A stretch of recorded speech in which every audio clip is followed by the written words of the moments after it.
Subtract 12.56 from 16 using long subtraction. Line up the decimal points in the same column.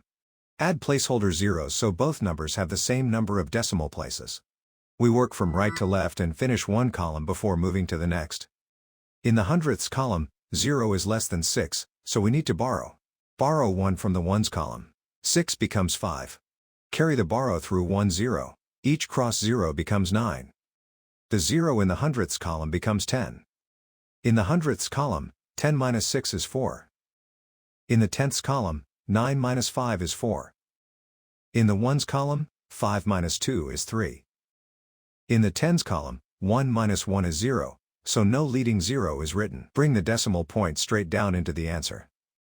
The final result is 3.44.